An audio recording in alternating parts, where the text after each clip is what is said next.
तो नहीं होगा, ये तो एक बहुत ह्यूज किस्म का टेबल ऑफ कंटेंट है।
चलो जी, एक टेम्परेरी डिस्कनेक्शन आ गया था मेरा।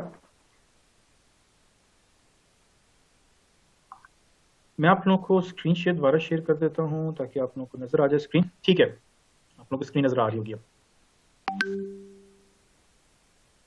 कंटेंट, टेबल ऑफ कंटेंट में आप लोगों को मैंने बताया कि टेबल ऑफ कंटेंट में आप लोगों ने जो भी इंफॉर्मेशन वगैरह देनी है वो आप लोगों ने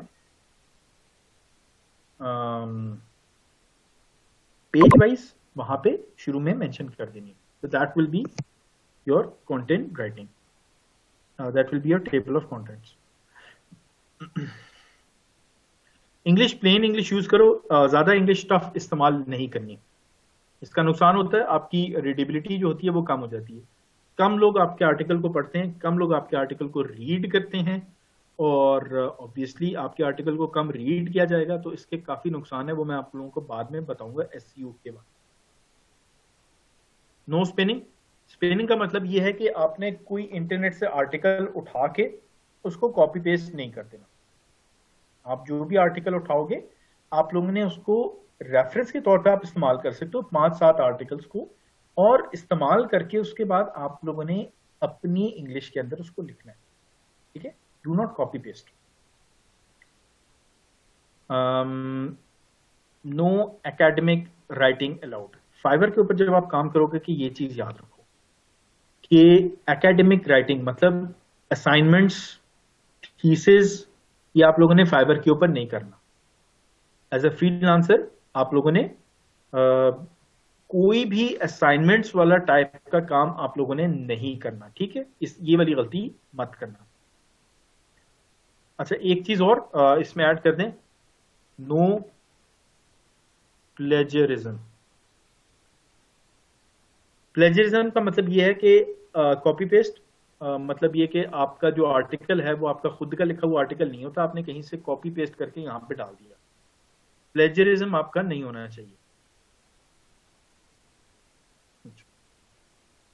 उसके बाद टूल्स, जिसको आप लोग बार बार डिस्कस कर रहे थे, ये मैं आप लोगों को टूल्स प्रोवाइड कर रहा हूं।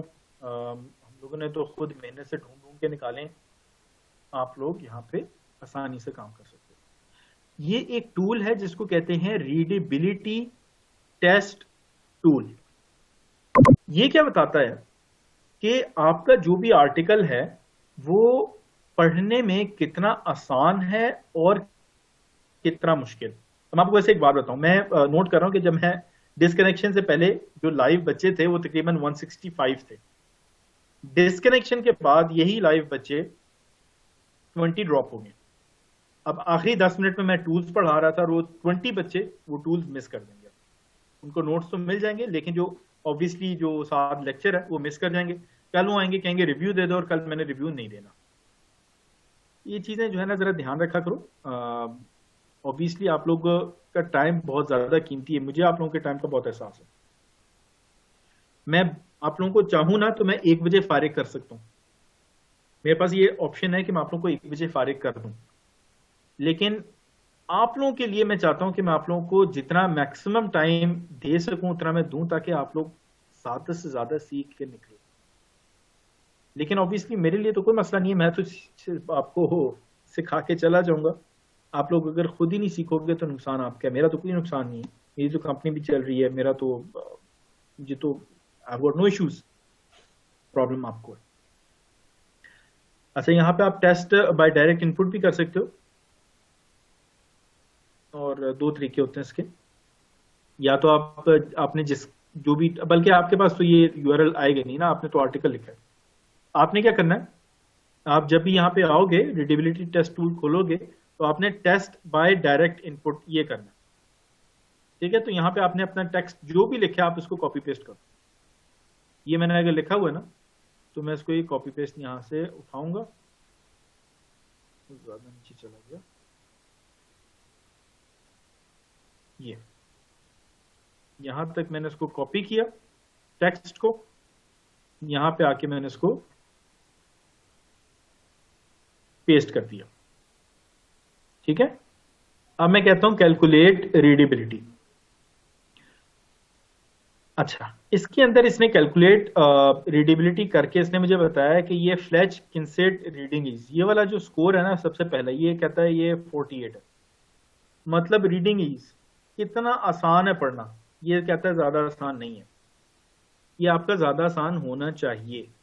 इसको आप कोशिश करो कि 70+ का स्कोर यहाँ पे रखो ताकि आपका आर्टिकल पढ़ने में आसानी हो। बाकी सारे के सारे जो मैट्रिक्स हैं आप लोग इनको भी कोशिश करो कि ये जितने ज्यादा इनमें स्कोर ले सको उतना ज्यादा इसमें स्कोर आप लो, मैक्सिमम अपना स्कोर रखो। सबसे ज्यादा इंपॉर्टेंट स्कोर ये है टॉप का, जो मैंने आपको बता दिया, इसको आप कोशिश करो 670 प्लस रखो, ठीक है, ताकि ये शो ये करता है कि कितने आसानी से लोग आपका आर्टिकल पढ़ सकते हैं और उसको समझ सकते हैं। बाकी नीचे आप लोगों को ये सारी की सारी रिपोर्ट्स दे सकता है। अच्छा, अब ये चीज जो है वो आप लोगों को फायदा देगी आप लोगों की फाइवर के अंदर। कैसे देगी ये मैं आपको बताऊंगा जब आप अपनी गिग्स क्रिएट करो। अगला टूल है प्लेजरिज्म का। प्लेजरिज्म के लिए दो टूल आप इस्तेमाल कर सकते हो। एक का नाम है smallseo.com है मेरा ख्याल है, स्मॉल एसईओ टूल। एक ये वाली वेबसाइट है, यहां से आप अपना प्लेजरिज्म चेक कर सकते हो, ठीक है। ये प्लेजरिज्म चेकर, यहाँ पे जाओ और जो भी आपने टेक्स्ट लिखना है वो आप यहाँ पे टेक्स्ट लिखो, ठीक है। सॉरी, यहाँ पे आप अपना टेक्स्ट लिखो जो भी आपने लिखना है और आप उसका प्लेजरिज्म चेक कर लो, ठीक है। आपके आर्टिकल के अंदर प्लेजरिज्म नहीं होना चाहिए। इसकी लिमिट होती है 1000 वर्ड्स की। तो अगर आपका आर्टिकल ज्यादा लंबा है तो उसको 2-3 ट्रायल्स के अंदर 2-3 हिस्सों में कर लें। पहले 1000 वर्ड्स, फिर दूसरा 1000, फिर तीसरा 1000। इस तरीके से करके आप इसकी प्लेजरिज्म चेक कर सकते हो। जो भी आपका आर्टिकल है यहाँ पे कॉपी पेस्ट। एक और ड्यूप्ली चेकर है, वो मुझे ज्यादा पसंद है। ड्यूप्ली चेकर मुझे ये जरा ज्यादा पसंद है टूल। ड्यूप्ली चेकर भी यही काम करता है, प्लेजरिज्म को आपको चेक करके बताता है कि आपके जो भी आपने कंटेंट लिखा है उसके अंदर कितनी प्लेजरिज्म थी या नहीं थी। इसके अंदर आप अप टू 1000 वर्ड्स, मतलब 10,000 वर्ड्स तक का अगर आपका आर्टिकल है तो आप सिंगल गो के अंदर उसको चेक कर सकते हैं। कॉपी पेस्ट कर दो आर्टिकल, यहाँ पे सिंपल सी बात है, टाइम लगता है थोड़ा सा, और फिर आप उसकी प्लेजरिज्म चेक करो। अगली चीज जो ये ऑफर करता है वो ये ग्रामर को भी आपके चेक करके दे देता है। आपने जो भी आर्टिकल लिखा है आप उसकी प्लेजरिज्म भी चेक कर सकते हो और आप उसकी ग्रामर भी चेक कर सकते हो। तो ग्रामर अगर आपने चेक करनी है तो एक टूल मैंने आप लोगों को बता दिया है, ये ड्यूप्ली चेकर है। ये ड्यूप्ली चेकर आपकी ग्रामर भी चेक करेगा। दूसरा एक और टूल है ग्रामर चेक करने के लिए, ग्रामर, उसका नाम है ग्रामरली। मैं दोनों का नाम लिख देता हूं यहाँ पे। ड्यूप्ली चेकर भी ये काम करता है और ग्रामरली भी ये काम करता है। दूसरा टूल है ग्रामरली। ग्रामरली को भी आप लोगों ने डाउनलोड करना है। ये मैंने आपको लिंक बना के दे दी है ताकि आप लोगों के लिए काम आसान हो। उससे ज्यादा हलवा आपको, मतलब स्पून फीडिंग वाला काम है यहाँ पे, कि मैं आप लोगों को सब कुछ लिंक्स समेत दे रहा हूँ।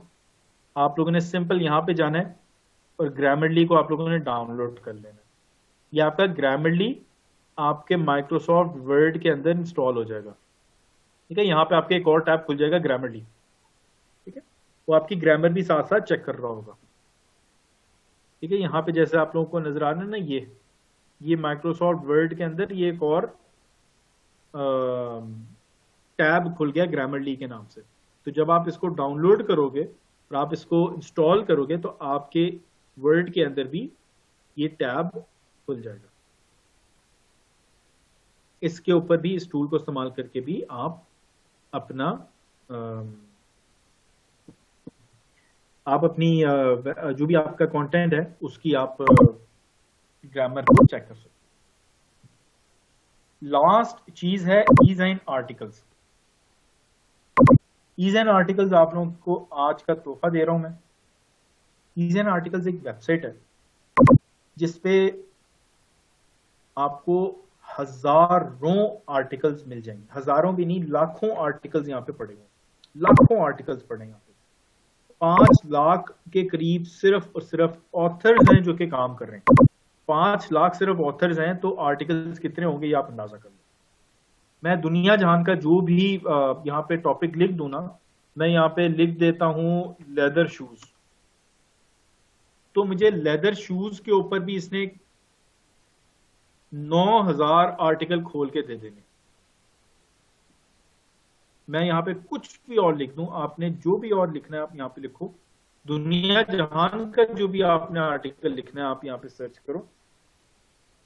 क्लाइंट आपको कहता है कि आइलैंड टर्टल्स, कुछ भी कहता है, टर्टल शेल, टर्टल शेल, उसने आपको एक कहा कि टर्टल शेल के ऊपर मुझे आर्टिकल दो। आप टर्टल शेल लिखा आपने यहाँ पे तो 800 सवा 800 आर्टिकल्स आपको यहाँ पे इस टॉपिक से रिलेटेड मिल गए। ये एक बहुत ह्यूज किस्म का डाटाबेस है। इससे ज्यादा आप लोगों के लिए आसान काम और कुछ नहीं हो सकता। आपको जो भी क्लाइंट की तरफ से टॉपिक मिलेगा, आपने वो टॉपिक, आप अगर ई-ज़ाइन आर्टिकल्स के ऊपर आओगे तो उस टॉपिक के ऊपर आपको सैकड़ों, हंड्रेड्स या थाउजेंड्स में आर्टिकल्स मिल जाएंगे। आप उनको पढ़ो, उसमें से 5, 6, 7 को भी सिलेक्ट करके पढ़ लो, अपने वर्ड्स के अंदर उसको आप लिख दो, तो आपका आर्टिकल बना बनाया रेडी आपके पास अवेलेबल है। कॉपी पेस्ट आप लोगों ने नहीं करना, ऑब्वियसली ये एक बात अंडरस्टूड है। इसके बाद एक और टूल है मॉज। मॉज आप लोगों को मैं इंशाल्लाह ताला आने वाले टाइम में सिखाऊंगा, क्योंकि ये एसईओ का टूल है और लेकिन ये आर्टिकल्स के अंदर भी आप लोगों को असिस्ट करता है। लेकिन चूंकि ये टूल एसईओ का है तो मैं एसईओ जब कवर करवाऊंगा तो उस वक्त मैं मॉज आप लोगों को कवर करवा दूंगा। आप लोगों को ये मॉज एसईओ के अंदर भी, आर्टिकल्स के अंदर भी हेल्प आउट करेगा। अच्छा, अभी आज के जो सवाल जिस के जो हैं वो आज के सवाल कल पे ले जाए, कल लेक्चर के स्टार्ट में आप लोग सवाल अपने कर लेना। चूंकि आज का हमारा लेक्चर का टाइम अभी फिलहाल खत्म हो गया, तो कल यहीं से हम लोग लेके चलेंगे। इससे ज्यादा आसान आप लोगों के लिए मैं कुछ नहीं कर सकता कि आप लोगों को मैंने हलवा बना के आप लोगों के सामने रख दिया है कि अब आप लोगों ने चम्मच में भी मैं बेसिकली मैंने डाल के आप लोगों को ले लिए कि आप लोग अब इसको खा लो, हजम कर लो, ठीक है। This has been done very easily for you, बहुत ही आसान हो गया आप लोगों के लिए। बस लास्ट चीज ये है कि आप लोग इसमें खुद से थोड़ी सी मेहनत करके आगे बढ़ सकते हो। इससे ज्यादा आसान आप लोगों के लिए कोई नहीं कर सकता था जितना मैंने आप लोगों के लिए कर दिया है। कल इंशाल्लाह आप लोगों के जो भी आज से रिलेटेड लेक्चर्स हैं, सवाल हैं सॉरी, कल आते साथ ही वो आप लोग पूछ लेना मुझसे शुरू में, और मैं इंशाल्लाह ताला आप लोगों को उसके बारे में गाइड कर दूंगा। जज़ाकल्लाह खैर।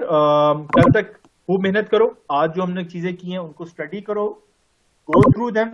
आप लोगों से इंशाल्लाह मुलाकात होगी कल। अल्लाह हाफिज।